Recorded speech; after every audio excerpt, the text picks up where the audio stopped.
अनाज के दाने।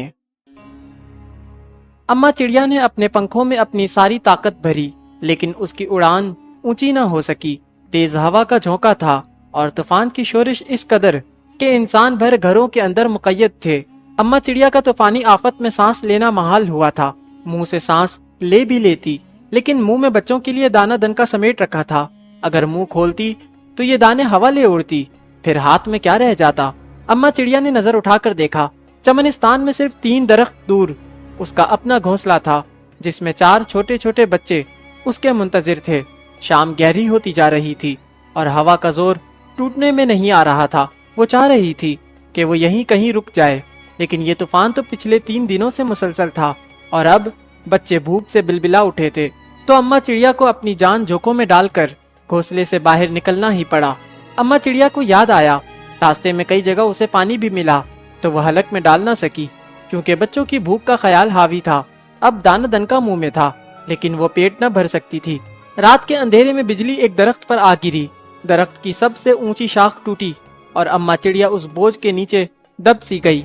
चारों बच्चे घोंसले में मुंतजिर थे। भूख के मारे बुरा हाल था। इन चारों को ही उड़ना न आता था। सबसे बड़ी आपा चिड़िया थी और सबसे छोटा नन्हा चिड़ा था। उनके दरमियान भूरी चिड़िया और मिट्टी चिड़िया थी। आपा चिड़िया सबको घोंसले के किनारों पर जाने से बाज रख रही थी और भूरी चिड़िया और मिट्टी चिड़िया शोर मचा रही थी। अम्मा कहाँ रह गई? हमें भूख लग रही है। उन दोनों का यही शोर था। अम्मा जहाँ भी होगी आ जाएंगी। तुम लोगों के किनारों पर जाने से अम्मा ने वापस नहीं आ जाना। आराम से बैठो।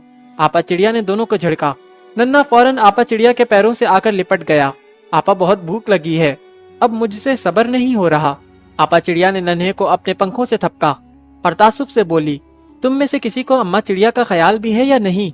मैं तो सोच रही हूँ इस तूफान में वो बखैरो आफियत घर वापस आ जाएं, यही काफी होगा। भूख तो बर्दाश्त हो जाएगी, बस हमारी अम्मा ठीक हाल में हमसे आ मिलें। आपा चिड़िया की ये बात सुनकर तीनों के दिल एक बार कांपे और सब ही अल्लाह खैर का विर्द करने लगे। कुछ देर तो घोंसले में सुकून रहा, लेकिन फिर भूख वापस उन सब के दिमाग पर चढ़ गई। भूरी चिड़िया और मिट्टी चिड़िया को इतनी भूख लगी कि घोंसले के तिनकों को ही चोंच मारने लग गई। नन्हा चिड़ा भी करीब करीब बेहोश होने वाला था। अब तूफान थम चुका था, लेकिन अम्मा चिड़िया की वापसी का कोई इम्कान नजर न आ रहा था। तीनों की हालत देखकर आपा चिड़िया ने उड़ने की ठानी। आपा, हमें तो उड़ना नहीं आता, यूं ही हमारे मत्थे न लग जाना। भूरी चिड़िया ने नाक चढ़ा कर कहा, हर कोई कभी न कभी पहली दफा तो उड़ता है, मैं भी सीख लूंगी। आपा चिड़िया ने पुरअज़म लहजे में कहा। फिर सबने घोंसले के किनारे से देखा कि आपा चिड़िया उड़ते उड़ते सब्ज पत्तों और भूरे तनों से दूर होती गई। उड़ान भरना मुश्किल नहीं है, लेकिन उड़ान भरने का इरादा करना ज्यादा मुश्किल है। जब एक दफा इरादा हो जाए तो आगे का काम खुद ब खुद आसान हो जाता है। आपा चिड़िया गिरती पड़ती उड़ना सीख गई। यहाँ वहाँ डोलती 3 दरख्त दूर पहुंची तो किसी के हल्के से कराहने की आवाज आई। गौर से आसपास देखा, कुछ न मिला। आवाज फिर आई तो देखा एक पत्ता थरथरा रहा था। उस पत्ते को चोंच मारकर हटाने की कोशिश की। ये तो उसकी अम्मा चिड़िया थी और उनका हाल बुरा हो चुका था। आपा चिड़िया ने चू चू करके सारा चमनिस्तान सर पर उठा लिया। रीछ बोनो आया तो आपा चिड़िया ने उसकी तवज्जो अम्मा चिड़िया की तरफ मबजूल करवाई। सिर्फ एक हाथ की मार थी। बानो रीछ ने एक ही हाथ से शाख को अम्मा चिड़िया से परे फेंका। अम्मा चिड़िया को हिलाने जुलाने की कोशिश की, लेकिन उन्होंने मुंह न खोला। कुछ देर तनफ्फुस बहाल करके अम्मा चिड़िया उड़ने लगी। आपा ने बहुत पूछा, अम्मा बताओ क्या हुआ है, मुंह से बोलो। लेकिन अम्मा चिड़िया ने मुंह ना खोलना था ना खोला। अम्मा चिड़िया का मुंह घोंसले तक बंद ही रहा।